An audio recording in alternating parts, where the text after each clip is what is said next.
So what we're focusing on is the cause and the cure of malocclusion. This is something that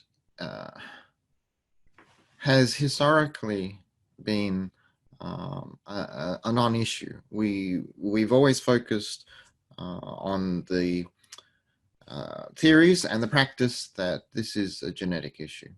Malocclusion is something that we inherit. Good occlusion is something that we inherit. And fundamentally, we have no control over those aspects that are genetic in our lives. We have a destiny, and that has to express because of our parents. We've been able to have some influence over the dental alveolar segments of the jaws, and we've been good at treating the symptoms of malocclusion. So what we hopefully will show today's session as the finale of the 5-day course is that this is not as clear-cut as first would appear, and we're going to go through some of the literature and talk about how we can utilize the environmental factors, which are much stronger than many people have given credit for.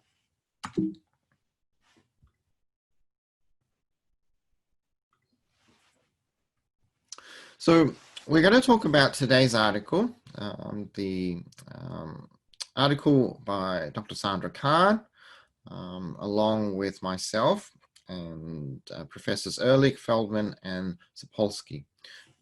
These professors are based in Stanford. They form part of the biology department and the genetics department at the University of Stanford. Dr. Sandra Khan is an orthodontist who is based in San Francisco, and myself, a general dentist who is based in Melbourne, Victoria. And our article is titled The Jaw Epidemic, Recognition, Origins, Cures, and Prevention, and is published in the science journal, Bioscience. And this particular article, we'll talk about bioscience towards the end, is focused on contemporary humans living very different lives from those of their ancestors. And some of the changes have had serious consequences for health. Multiple chronic diseases of civilization, such as cardiovascular problems, cancer, ADHD, and dementias are prevalent, increasing morbidity rates. Stress, including the disruption of traditional sleep patterns by modern lifestyles, play a prominent role in the etiology of these diseases, including obstructive sleep apnea. Surprisingly, jaw shrinkage since the agricultural revolution, leading to an epidemic of crooked teeth, a lack of adequate space for the last molars, and constricted airways is a major cause of sleep-related stress. So our focus is on the role of evolution, the role of genetics, the role of environment, and our day-to-day lives as dentists who are focusing on early intervention orthodontics, and as dentists who are interested and focused on helping with the focus point of today's health-related issues, which is ear, nose, and throat and obstructive sleep apnea issues. So the article was done as a collaboration between our departments because we know what we are able to achieve clinically, but we needed to be able to tie it together with the science behind the biology, the evolutionary development, the history of man, as well as the genetics. Despite claims that the cause of jaw epidemic is somehow genetic, the speed with which human jaws have changed, especially in the last few centuries, is much too fast to be evolutionary. Correlation in time and space strongly suggests that the symptoms are phenotypic responses to a vast natural experiment, rapid and dramatic modifications of human physical and cultural environments. The agricultural and industrial revolutions have produced smaller jaws and less toned muscles of the face and oropharynx, which contribute to the serious health problems mentioned above. So we have traced the history of how human beings have evolved. And we are seeing that the changes in modern day faces and jaws seem to be at quite a divergence from what we have seen throughout the history of the development of human beings. And we propose that there is a uh, direct correlation between the environment that we live in today, brought upon by the technological changes that have occurred in a very rapid manner over the last 500 years or so, to what we're seeing in our offices on a day-to-day basis. The mechanism of change, research and clinical trials suggest, lies in orofacial posture, the way people now hold their jaws when not voluntarily moving them in speaking or eating, and especially when sleeping. The critical resting oral posture has been disrupted in societies no longer hunting and gathering. Virtually all aspects of how modern people function and rest are radically different from those of our ancestors. We also briefly discussed treatment of jaw symptoms and possible clinical cures for individuals, as well as changes in society that might lead to better care and ultimately prevention.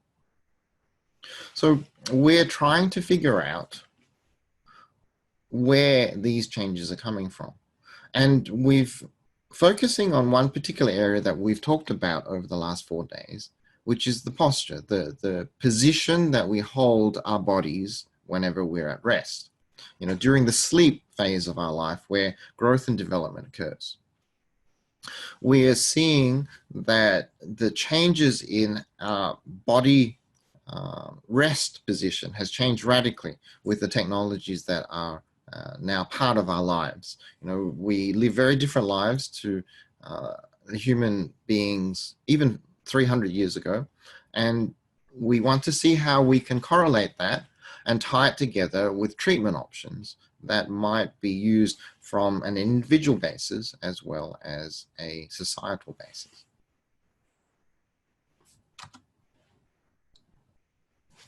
So we are seeing that a lot of physical and mental diseases, which are chronic based, are very much related to lifestyles. We're seeing that the jaw size and dental crowding is very closely tied with sleep disorder breathing.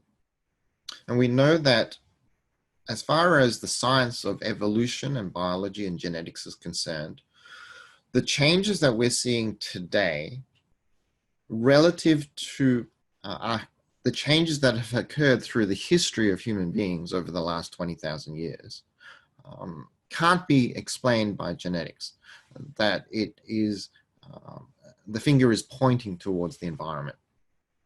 We are going to explore the possibility that the changes that are developing in our jaw systems are related to our rest position or posture. And if we can understand where the cause of our issues are, then we can look at cures and prevention.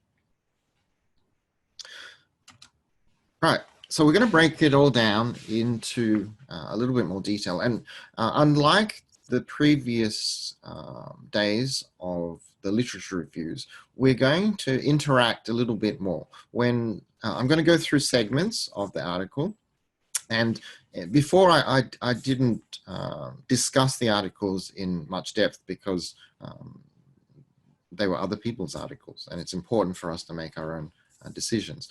But today's session, I'm going to welcome interaction with all the doctors on the call today, because this is my article, and I'm happy to discuss each section as we move along.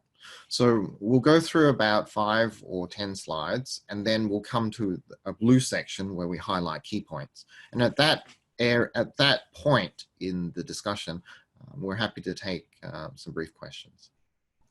So, what are the causes and consequences of the growing prevalence of crooked teeth? The much neglected answer is that industrialized humanity has developed an unprecedented lifestyle. Lifestyles have changed dramatically, and the environments in which human beings develop has led to serious health problems. supported by Professor Ehrlich's 2018 paper. Children are increasingly walking around and sleeping with their mouths open, snoring, and along with adults suffering from obstructive sleep apnea and upper airway resistance syndrome. The prevalence of obstructive sleep apnea appears to be perhaps 2 to 7% or more in children, about 5 to 20% in adults, that's 1 in 5 in general, and over 80% in some elderly populations, that's 4 in 5. In children of normal weight, obstructive sleep apnea is a disorder of oral facial growth. The stress of disturbed sleep results in more or less constant sympathetic arousal. Patients with obstructive sleep apnea have high sympathetic activity when awake, with further increases in blood pressure and sympathetic activity during sleep. It therefore seems reasonable to call the array of orofacial and related airway problems now afflicting people in the industrialized world a jaw epidemic. Nonetheless, not being viewed as a medical issue of major consequence, but rather as one of cosmetic concern. So the key points: sleep disordered breathing has a 1 in 20 prevalence in childhood and up to 1 in 5 in adulthood, and as high as 4 in 5 in the elderly. Sleep disordered breathing stress raises sympathetic tone to levels which negatively impact system-wide physical and mental health. And unfortunately, the link between jaw development and general health has actually not been recognized by our profession or the medical profession. So this section paints a picture where this is a disease that is quite prevalent throughout society, but no one seems to know where it's coming from. And the professions who are suited to help address these issues are handballing it, if you like, to the sleep physicians. And I think we're starting to see that change occur over the last 5 years or so, but it's a very relatively late development. So at the moment, I'm happy to field any questions or discussion points. Feel free to unmute or type in your question in the chat. Don't be shy. And also feel free to use, turn on your video cam if you want to say hello to everyone. It's a small group, so any questions? I feel like a lot of people go to mortality when they're talking about health problems instead of maybe quality of life health issues, because everyone will point to someone who's got this type of jaw development and has lived this long, or so I think that's often the first barrier that seems to come up in these types of discussions. It's like, well, this person lived to be 100 and they had a jaw like that, so is it really a big deal? And yeah, you're absolutely right. We tend to downplay the significance of quality of life. We are looking at length of life more so than quality of life. So,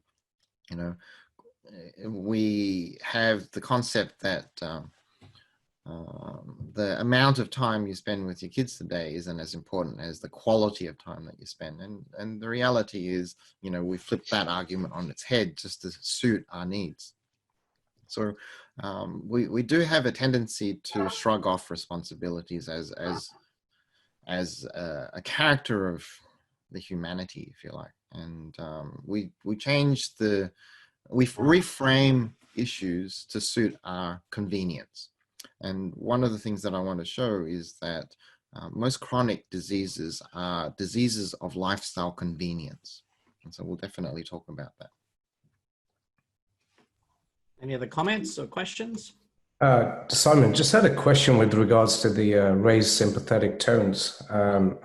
In what way is that affecting the mental health? Is that more the arousals, or is there a direct connection between the raised sympathetic tone at night and mental health?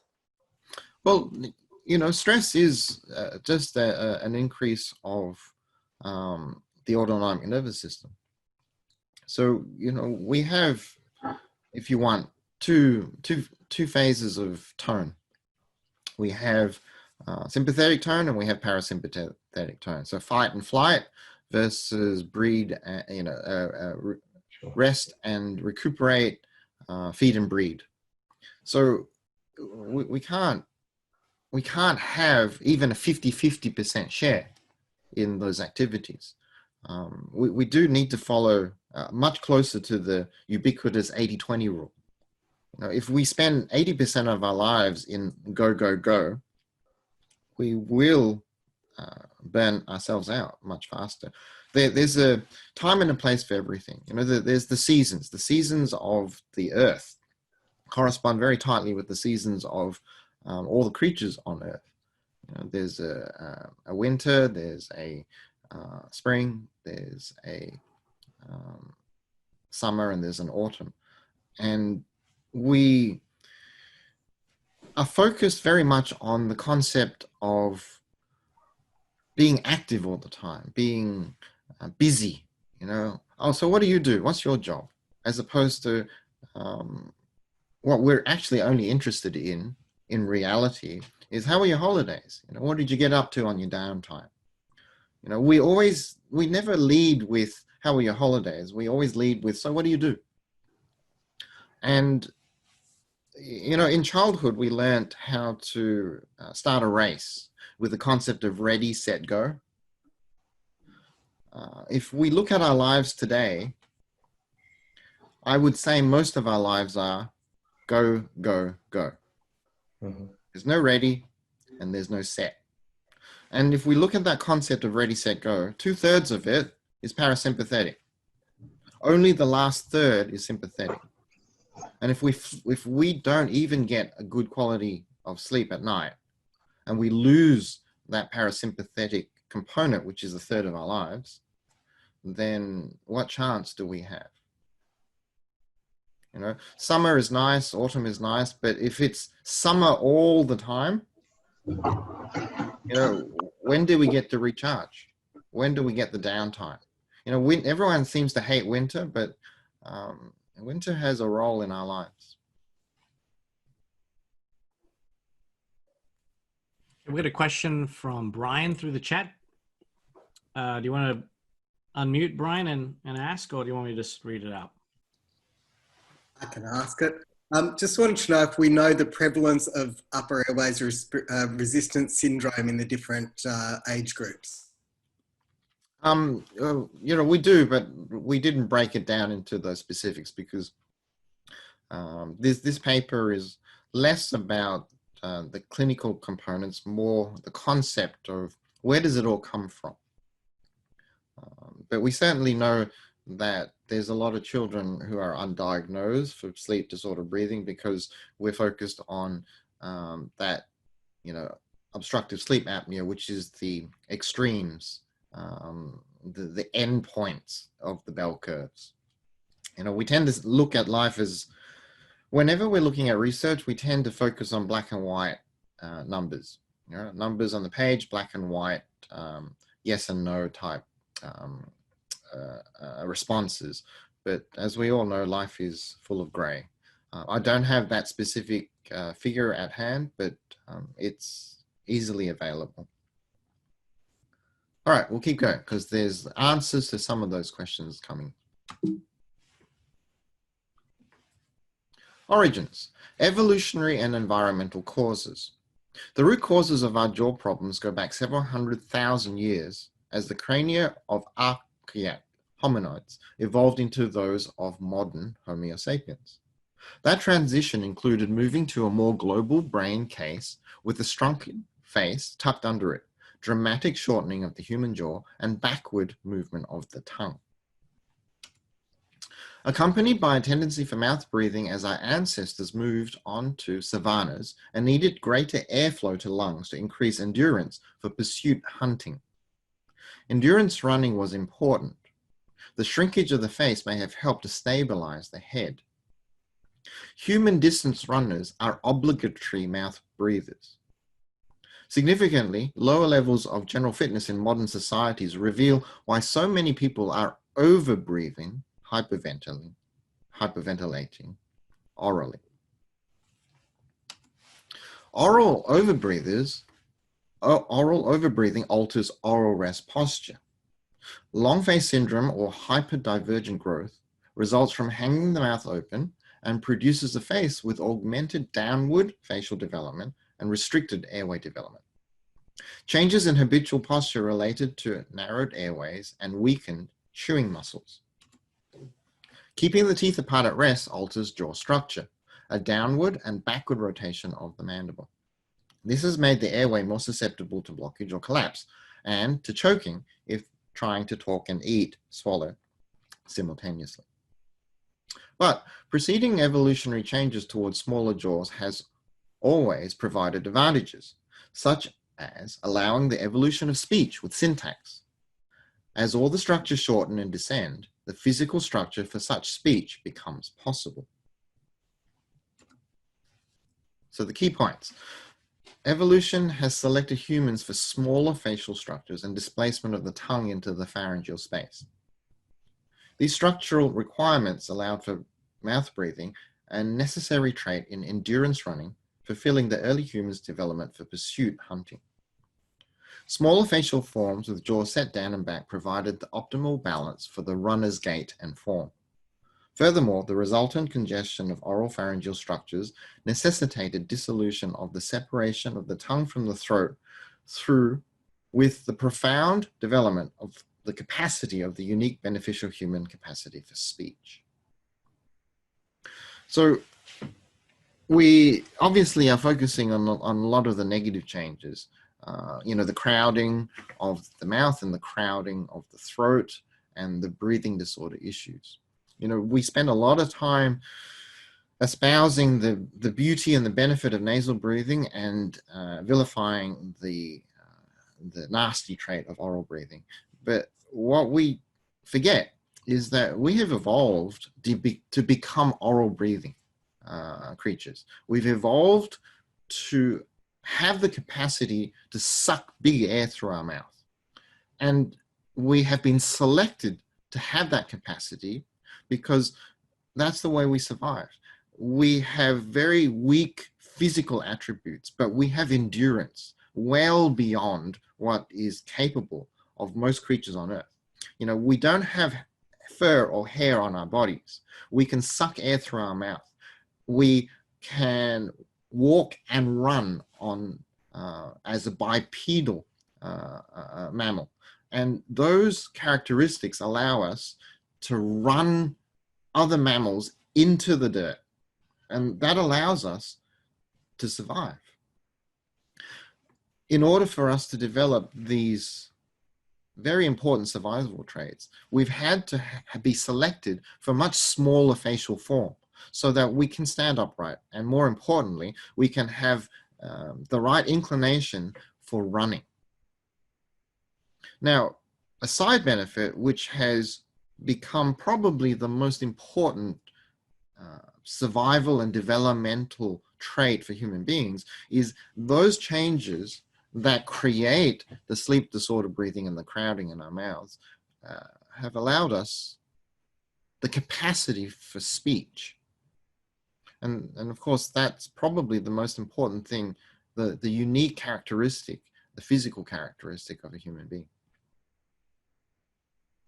So these, I think, are points that people forget. The reason why we have our profession is to kind of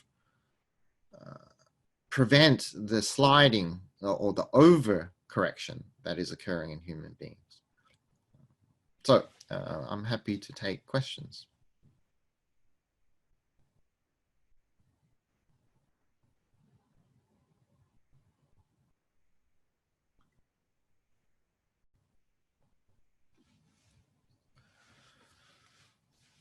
We know today that we're focusing on oral breathing as a bad attribute. And it is when we overuse it. And that overuse is because we are underusing our bodies. Our fitness levels in general have declined enormously. We have machines and technology to do all the heavy lifting, and it's wonderful. You know, we can sit instead of standing. We can walk instead of running. We can drive instead of doing anything else. We have the negative, which goes with the positive, and that backward shift in our facial structure that allows us to be upright and allows us to suck air in large volumes through our mouth, is that it can push past the point of balance, and we can get dental crowding and we can get airway obstructions.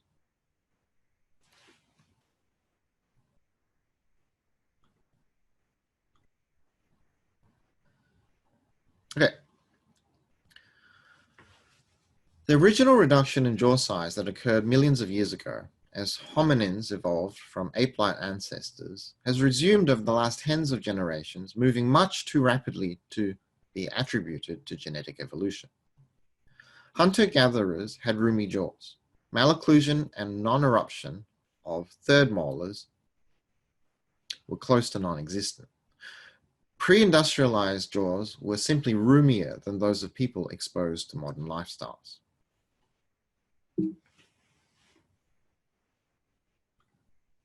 The jaw epidemic is therefore a recent phenomenon and can be traced to changes in environmental factors due to agriculture and industrialization.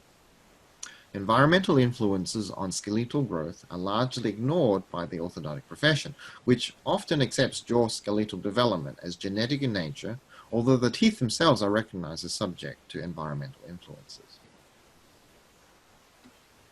Current evidence suggests that alteration of oral posture influences on skeletal growth is the main cause of malocclusion. Persistent, gentle forces appear to influence phenotypic skeletal development. What Mew in 2004 postulated, and more recently Engeckel and his colleagues have demonstrated as correct oral posture, is holding the teeth lightly together with the tongue positioned against the palate. Functional compartments formed by the positions of the lips, tongue, and soft palate of the closed mouth. Subjects free of malocclusion who swallow using the actions of fully closing their mouth prior to an upward tongue pump generate a negative intraoral pressure. Develops a natural biomechanical equilibrium of forces surrounding the dental arches, as well as to reduce the upper airway resistance to nasal breathing. Once this negative pressure is created, little, if any, further muscular input is required to sustain this closed posture, thereby providing what could well be the biologically optimal therapeutic rest position. The critical area seems to be the rear of the tongue, which is parasympathetically innervated, meaning the posture can be sustained without voluntary muscle action through passive light suction. The preponderance of evidence suggests the epidemic is caused by environmental modification of the pattern of gentle and persistent pressures that signal the normal development of the bones of the maxilla and the mandible. Also, when the teeth are not kept in control, kept in contact during rest, the tongue spills out over the teeth as it does when the jaw is hung open, so the whole pressure system fails. The tongue may flow back into the throat, especially when an overweight individual is supine, blocking the airway. The most obvious results of disruption of normal information flow between developing soft tissues and the developing jaw bones in modern people have been the shrinkage of the human jaws, their backward movement accompanied by crowding and misalignment of teeth. So the key points here: small but beneficial changes for human beings have occurred over millions of years. And all of a sudden, we've had an enormous amount of negative developments over a very short period of time. of literally hundreds of years. Our profession has accepted the genetic basis of malocclusion, and I suspect because all the treatments that we have employed to try to alter skeletal growth have not been successful. Research focused on pressure compartments within the oropharyngeal space indicate the presence of a biologically optimal therapeutic rest position. Oral posture, skeletal growth, malocclusion, and obstructive sleep breathing disorders appear entwined. So we have a situation where we've had gentle, small, beneficial changes occur in the evolution of human beings over literally hundreds of thousands of years. And all the changes have been beneficial, as evolution tends to be. If we accept the theory of evolution, we know that we're selected for survival. Yet the last few hundred years, what seems to be developing are very negative traits, and in a very, very short period of time, which doesn't appear to be consistent with the genetic evolutionary theories. We know that as a profession in dentistry and orthodontics, we've accepted that malocclusion is largely genetic. But how much of that is because we haven't been successful in altering skeletal growth? And the medical community have actually focused on compartmental pressures within the oral pharynx and the oral compartments and the nasal pharynx, and we can see that there are certain things that the design of the human head and neck have created that allows us to have a very restful position, which is disrupted by those negative changes that have occurred in the development of our jaw systems. So I'll open up to questions again.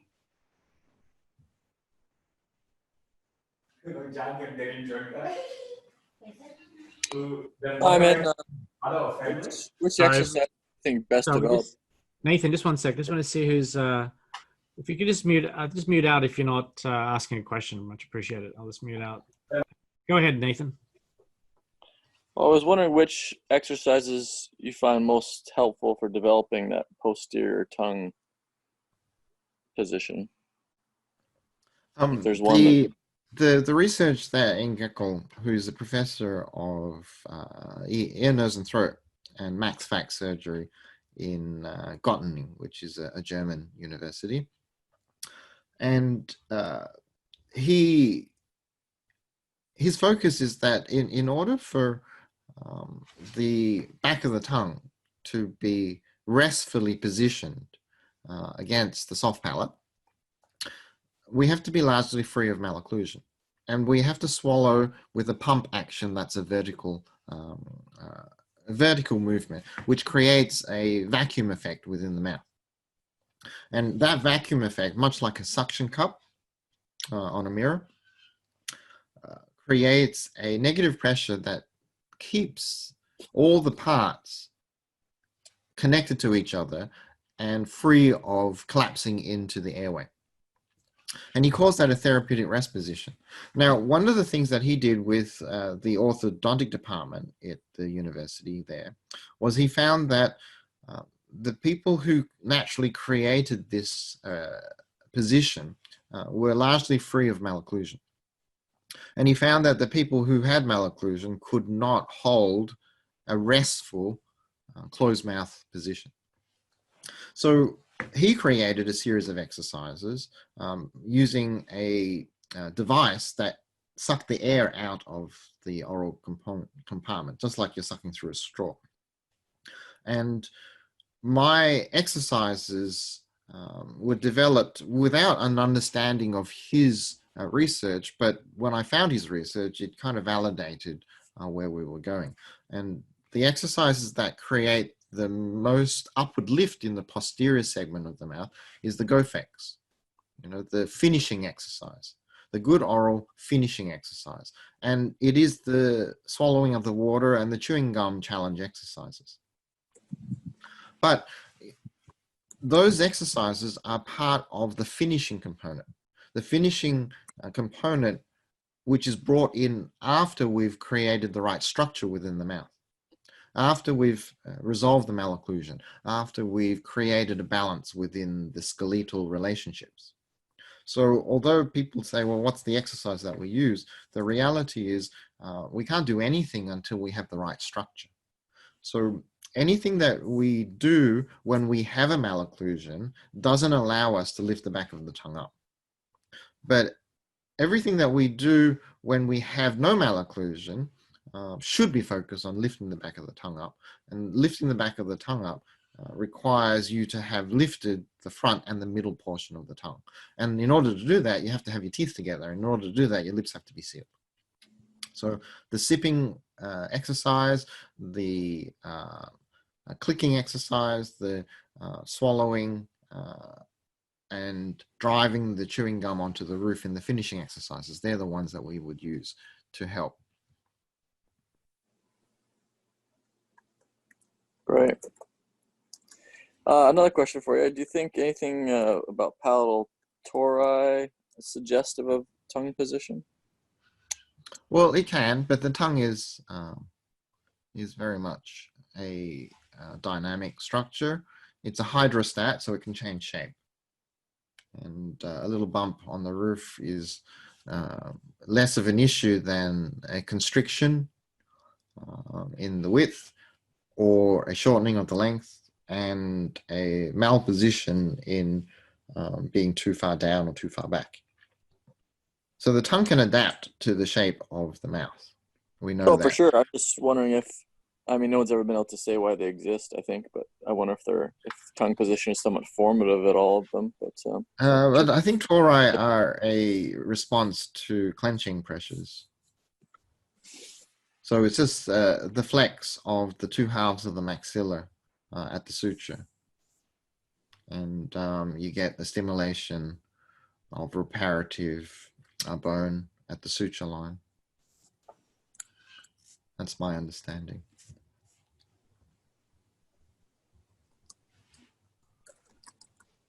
Okay, any other questions? Otherwise, continue. Keep moving. Exactly which of a number of possible factors disrupt correct oral posture, and by how much? One obvious candidate is the effects on jaw musculature on switching to a diet that requires less chewing.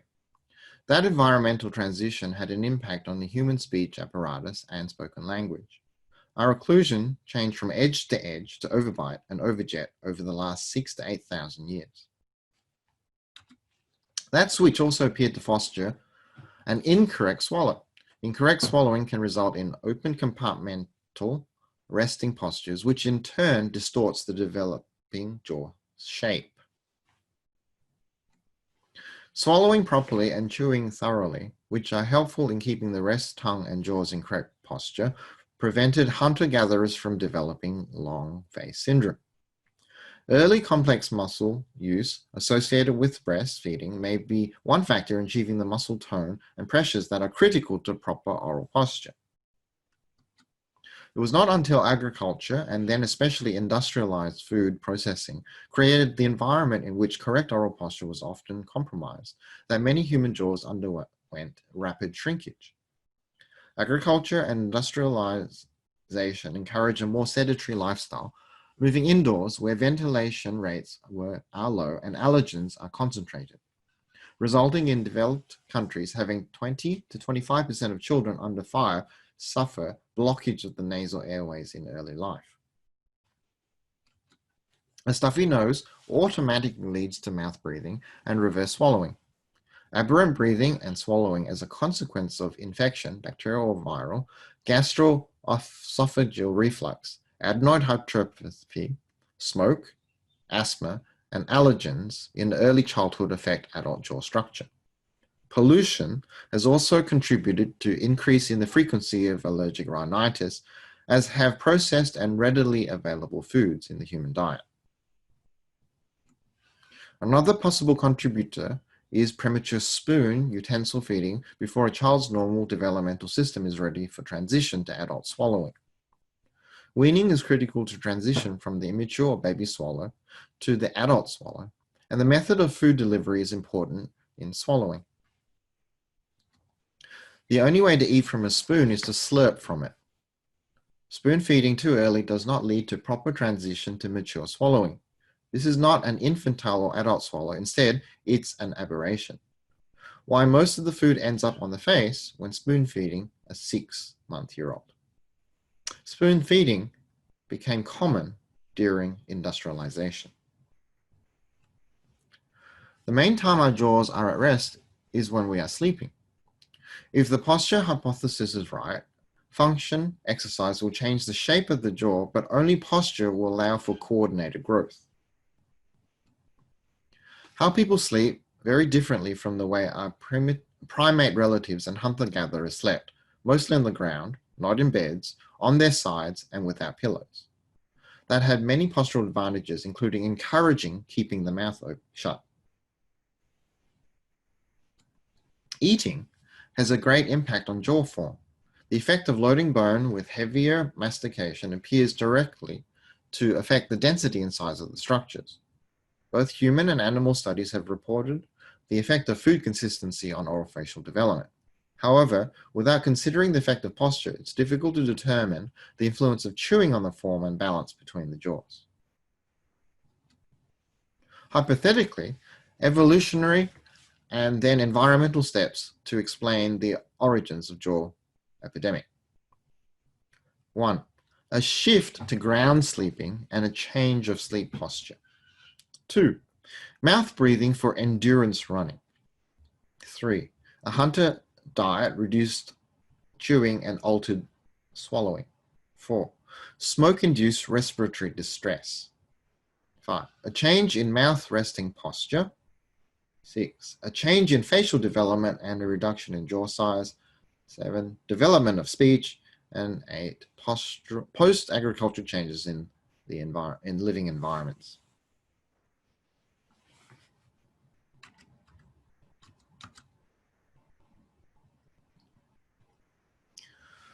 There are environmental changes possibly influencing the jaw developed in modern societies. We had very different hunter-gatherer society cultures to industrial society cultures.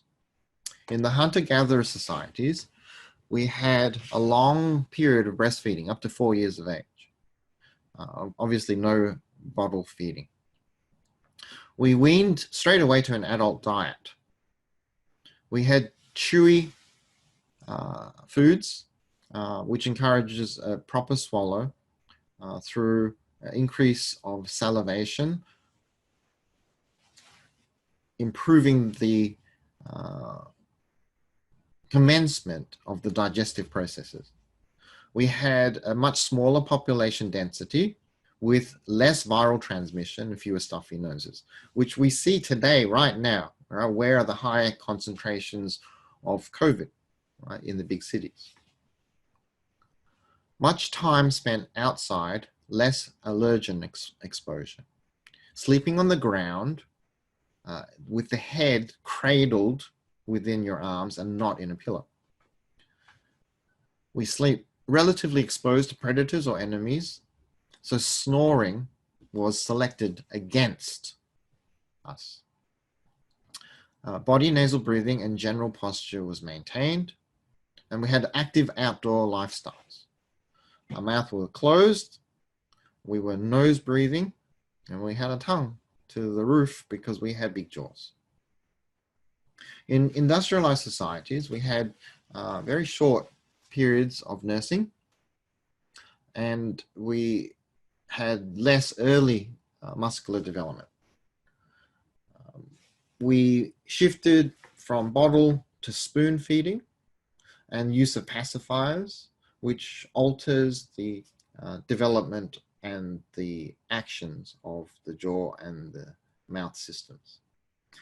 We had processed baby foods, we had a much greater level of liquid diets, which have higher levels of nutrition and nutrients.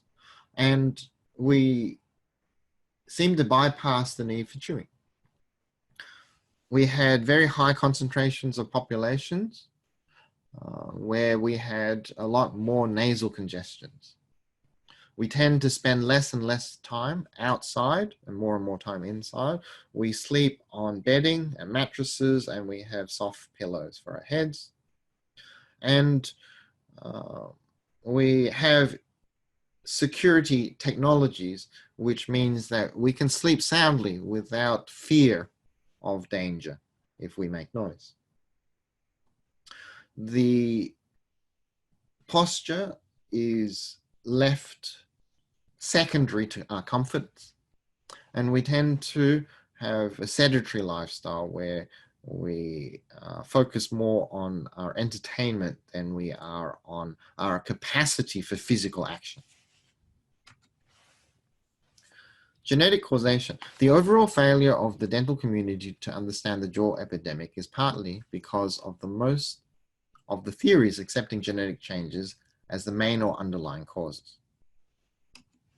Some scholars still assert that part of the problem must be genetic. They apparently do not realize that because every attribute of living organisms must to some degree be traceable to their DNA or RNA, the statement is nonsensical. This confusion over etiology is a possible result of the genetic determinism that is characteristic of much of popular science. Despite the great attention paid to a possible genetic evolutionary cause of the jaw epidemic, precious little evidence of genomic change being a significant factor has been uncovered. Genetic studies of malocclusion etiology have identified 4 deleterious mutations in genes: DUSP6, ARHGAP21, FGF23, and Adams TS1 in familial class 3 cases, Weaver et al. 2017. Although some of these variants may have large impacts on class 3 phenotypic expression, their low frequency, which is less than 1%, makes them unlikely to explain most class 3 malocclusions that can be as high as 18% of malocclusions in Chinese populations, for example. To the contrary, it is becoming increasingly clear from studies of height, mental illness, body mass traits, likely including jaw configuration, that the heritable component is due to hundreds or thousands of genes, each with a very small effect. That militates against a sudden, near-global genetic cause change in a rapid shrinkage of human mandibles and maxilla. That if there was a selection pressure against big jaws, the limited number of generations, as few as 15, in which shrinkage has been observed in population samples, would not be long enough for a genetic evolutionary explanation. Possibility that genetic drift is involved in jaw morphology, but drift is random changes in the frequency of structural genes in small populations. Hardly an explanation for a unidirectional global trend in populations of millions exposed to similar environmental changes. So 3 generations of the same males within the family. The grandfather was born in the industrialized society, but moved from a village lifestyle in India, where he raised his son in the UK. And his grandson lived the life of a modern child. So the key points: general understanding of mechanisms of genetic evolution is lacking amongst the dental communities and by the lay population. Most of us don't really understand genetics to any level that allows us to be able to be firm in our convictions. The rapid increase in incidence and severity of malocclusion found in contemporary populations across the world cannot be attributed to genetic selection nor in genetic drift. It doesn't make sense from the science of evolution to explain the massive changes in the jaw forms of the human population throughout the world in the last few hundred years.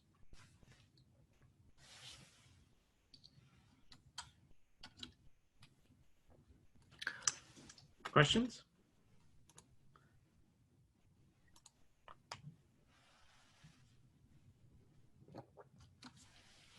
Treatment of individuals.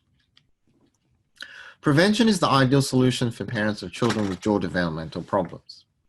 The aim is to redirect the trend in growth from the age of 3 or 4 so the jaws remain balanced by fostering a correct swallowing or resting environment.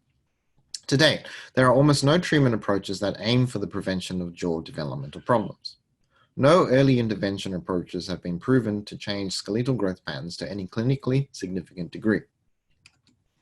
The focus on functional appliances and the correction of dysfunction have not been successfully in means of correcting skeletal malocclusion. That these methodologies provide a predominance of only dental alveolar changes. The elusiveness of any form of definitive methods for modification of the basal bone. However, Sankey and colleagues and Mew have shown treatment effects of clinically significant growth direction changes of basal bone. Addressing oral posture is the common thread for each of these studies and a sound reason to direct attention and funding to test and developing postural approaches for the correction of malocclusion and sleep disorder breathing. Programs such as Orthodontics and GOPEX, short for Good Oral Posture Exercises, specifically designed to restore norms such as table manners and linguistic patterns that provide a natural oral environment and cure or significantly improving aberrant swallowing and other ailments can be employed in the treatment of individuals. These protocols encourage closed mouth resting posture by creating a new jaw architecture, as well as the correct breathing and especially swallowing patterns. The exercises focus on changing the start and end of the swallowing routine to produce the proper pressures during long rest periods. The results of treatment and posture training can be seen in the following figures.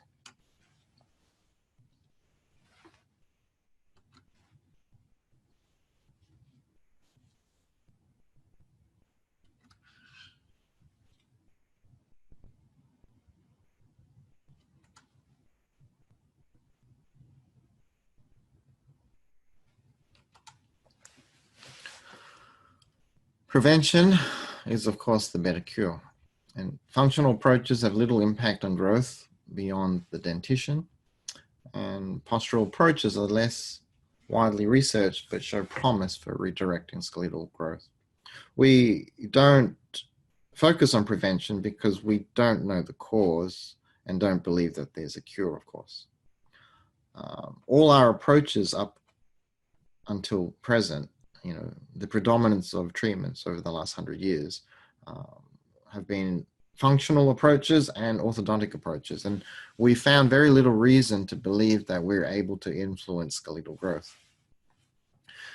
We do know that there has been research on postural approaches, which is very different to functional approach in that it focuses on where you rest with your mouth closed, as opposed to the action of opening your jaw, creating a change in the appliance that hopefully coordinates the growth of the jaws. It's not as widely researched, but there is research and it is an area that is worth exploring.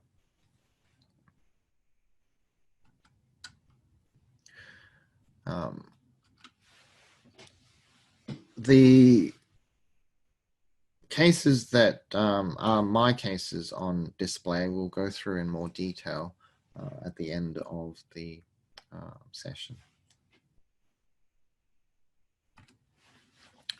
Societal response. Problems such as the impact of premature spoon feeding on jaw development would best be dealt with by trying to change social norms. Utensil use needs to be limited with proper development. That time also coincides with the beginning of speech. The dental community should be at the front lines of promoting it. Other strategies would be to train health professionals to re-emphasize posture and table manners, encouraging children not to talk while they are eating, but only after they are 6 years old and in an appropriate place. It's been done in the past, perhaps it can be done in the future. The jaw's tongue, all 32 adult teeth, including the third wisdom molars, and the airway develop in coordination and need to be treated as an integrated complex. Early intervention with targeted growth programs has shown in limited clinical trials that jaw shrinkage can be avoided. How do we increase the supply or availability of orthodontists and other practitioners who fully understand the jaw epidemic? The emphasis has remained on the symptoms rather than the etiology of disrupted oral posture, especially causes in early childhood. A sign of this misplaced emphasis is the widespread opinion among orthodontists that early treatment does not work when their view of early is starting around age 7. We suggest guiding jaw growth in children as young as 2 years of age. One of the basic educational problems the jaw epidemic highlights is the lack of training in evolutionary theory. This led to absurdities such as the crooked teeth are caused by genetics and that the resultant expense and suffering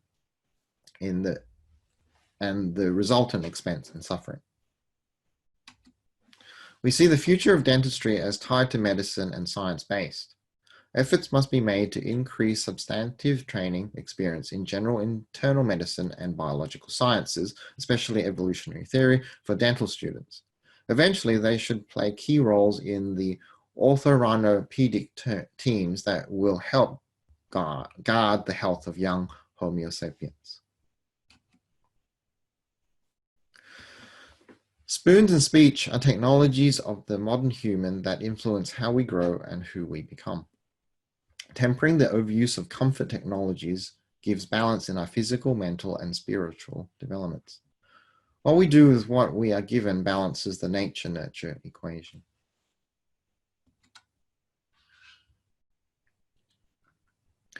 You know, one of the things that creates many of the problems that we have in focusing just on the symptoms rather than the cures is our timetables at university are quite packed with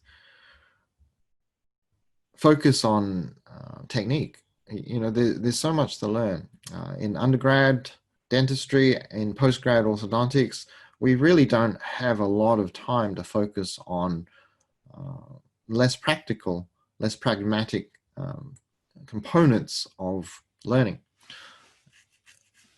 Understandably, if we don't have the skill sets to employ the techniques that we have to provide the service that we do as health professionals, we will be in deep trouble because we need to be able to provide a certain standard of care. The issue, of course, is it puts aside the concept of focusing on prevention.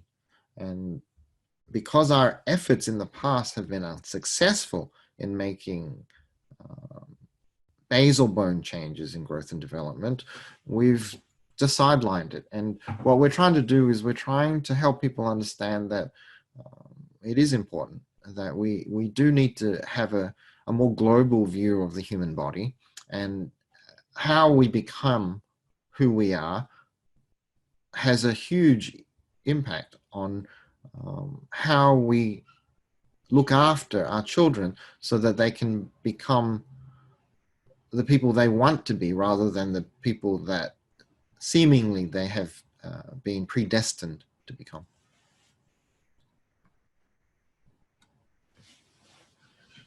So what are some of the preventative measures for 2-year-olds that you mentioned? We should start looking at it too. I've got a 2-year-old, as you know, the nephew. Can you explain some of the basics? So we propose that oral posture is a key driver of evolution of the human face. We know that, when we were not living on the ground, not hunting for our survival, we didn't need to have the short faces that we do. Moving on all fours gives us a very different structural need. Moving on 2 legs gives us a different structural need. When we needed to run in order to make up for the deficiencies of our human capacities in survival. We needed more airflow. And as a consequence of that, we started to hang our mouth open and breathe through our mouths. That necessitated a different stance in our posture, and we became selected for much shorter faces. Now, the uptick to that is we survived. The uptick to that is we prospered. And the uptick to that is we developed the capacity for speech. So our eating, our talking, and our sleeping, we moved from sleeping up in the trees to sleeping on the ground. We developed a balance that allowed us to have it all, allowed us to have an optimum physical development. That optimum physical development was very much focused on having your mouth closed at rest and having your mouth open in high function activities. What we need to do if we want to help our children develop optimally is understand that particular balance. That it's okay to have your mouth open in function, but it is best to have your mouth closed at rest. And when we want to teach our children to do that, we can use our day-to-day activities. We can use speech, and we can use our meal times to help focus their attention into refining their actions. So what does that mean? It means chewing with your mouth closed. It means respecting the punctuation points so that when you finish with the words, you close your mouth. So we're teaching good manners, table manners, speaking manners. So when we can do that from the age of 2, because it drives a culture of action within the family. It drives an action which says, when your mouth is open, you better be doing something. When your mouth is closed, it's a signal for your body to rest, recuperate, to develop, and to grow. And we have the social tools to do that. We've always had those. We've had that laced throughout society as being well-mannered. And for some reason, in the last 50 years, we've lost sight of this. And what we would propose is that we return to a better culture.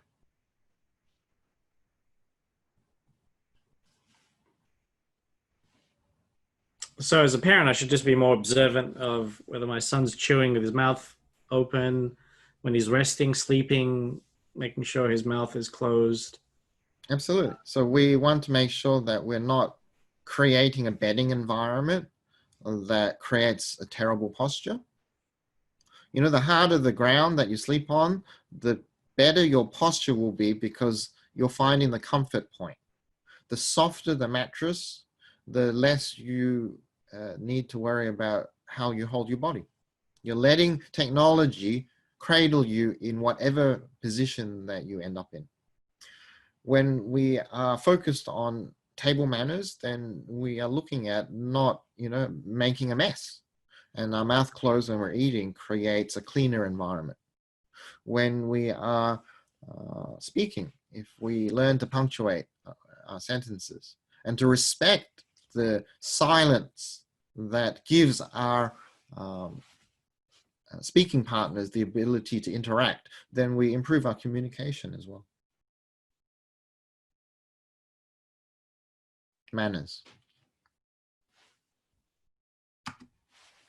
So, in conclusion, humanity is facing a series of gigantic environmental problems, but this is one where people can do something significant individually to protect their children. Unfortunately, stunning little attention is paid in the medical community to cause, cure, and prevention. Updating orthodontic training and dealing clinically more effectively with the jaw epidemic could be an ideal place to start changing that. Key points. We can only prevent when we know what the cause is. Prevention is a societal response. Prevention is a cultural undertaking. Malocclusion and sleep disordered breathing have origins in childhood orofacial incompetency and is preventable. You know, we talk about lip incompetency, but we do need to understand that there's more to the mouth than just the lips. Orofacial competency, lip competency is control of your lips. Orofacial competency is control of all the structures of your face and your jaws and your mouth. And if we have discipline and control of our face and our mouth, competency, then we have the key to the solution, which is prevention for our profession's headache. The dental community must be trained to help the general community in raising strong, fit, attractive, and disciplined children. It takes a village to raise a child, as the saying goes. We need to be part of that. So this is our article, which was published in Bioscience this month electronically. It hasn't been moved into print, but my understanding is it's going to be front cover. And the reason why I bring this page up is to talk about the impact factor. Bioscience is something that unlikely most of us in the dental community will know in journals. In the orthodontic community, we know journals such as the Angle Orthodontist and the American Journal of Orthodontics and Dental Facial Orthopedics.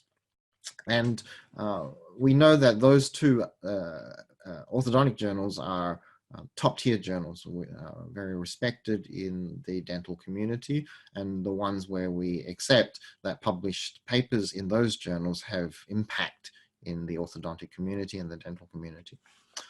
Bioscience is a journal published in the American Institute of Biological Sciences, and it has what we call an impact factor of 8.282. And what does that mean? It means that it is in the top 2.9% of all journals recognized in the scientific community. As a comparative, our best journal, which is the American Journal of Dental Orthodontics and Orthopedics, Orofacial Orthopedics, has an impact factor of 1.2. All right, so we were thrown off our chair when Bioscience accepted our article, because unlike orthodontic journals where the only people who read them are orthodontists, Bioscience is read by medical decision makers in the United States and around the world. So we have, fingers crossed, the capacity to change policy in the United States. And, you know, we have been very fortunate to have the science of the biology and the genetics and the evolution vetted by the professors at the Stanford University.